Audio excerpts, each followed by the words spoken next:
রাখবেন যে আজ আমরা সমাজে দেখতে পাই যে পুরুষ আমরা যখন পিতা মারা গেল তখন চার ভাই আছি, ভাই ভাই ভাগ করে নিল।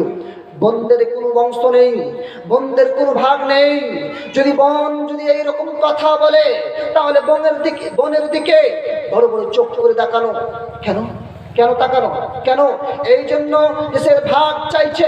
মনে রাখা ভালো হবে, একটি কথা স্পষ্ট ভাবে মনে রাখবেন, আপনার পিতার পরিশ্রমের টাকায় যদি একটা লাঠিও বেঁচে থাকে, একটা প্লেটও বেঁচে থাকে, একটা খোরাও বেঁচে থাকে, একটা এরকম চাদর যদি বেঁচে থাকে আপনার পিতার পরিশ্রমের টাকায়, তাহলে সেই টাকায় আপনি ভাই হিসাবে যেই মতো ভাগ পাবেন, আপনার বোন ঠিক অনুরূপ অর্ধেক তার ভাগ পাবে।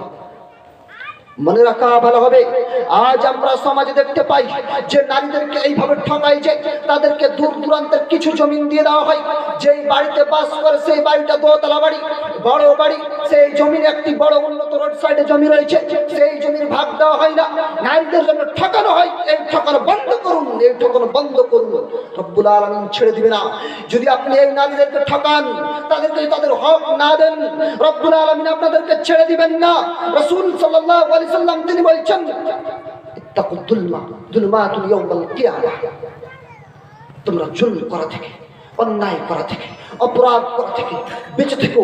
কেননা জুলম, অত্যাচার, অন্যায়, মানুষের উপরে অন্যায় অত্যাচার করা তোমাদের কিয়ামতের দিন অন্ধকার করে দিবে, তোমাদের জান্নাতে যাওয়ার পথকে একেবারে ঢেকে দিবে, তোমাদের কিয়ামতটাকে ভয়াবহ করে তুলবে।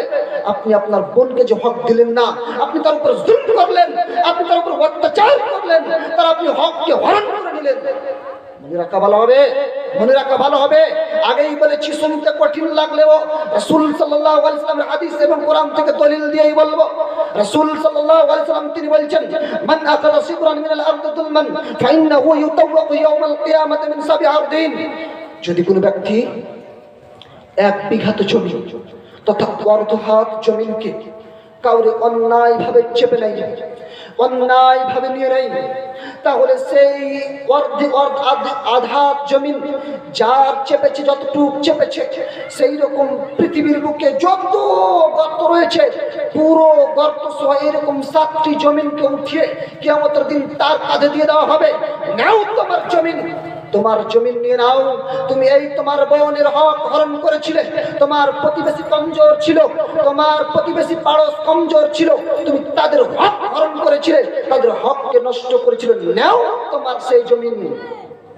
আপনি সেই পানি এ নিয়ে, জমিন নিয়ে ঘুরতে থাকবেন, তখন সেই দিন কিয়ামতের দিন আপনাকে দেখতে পাবে মানুষ, দেখে বলবে যে এই সেই ব্যক্তি যে বোনদেরকে হক দেয়নি, এই সেই অন্যায়কারী ব্যক্তি আজ জমিনে অন্যের হককে নষ্ট করে নিয়েছে, এই সেই আইল চাপা ব্যক্তি অন্যের আইলকে চেপে দিয়েছে, এই সেই বস ব্যক্তি যার কাঁধে আজ 7টি জমিন ঝুলতে আছে, এই সেই ব্যক্তি যে দাদাগিরি দেখাচ্ছিল জমিনের বুকে, পাওয়ার দেখাচ্ছিল জমিনের বুকে, মানুষ দেখে চিনবে। সেই দিন আপনি নিয়ে ঘুরতে থাকবেন।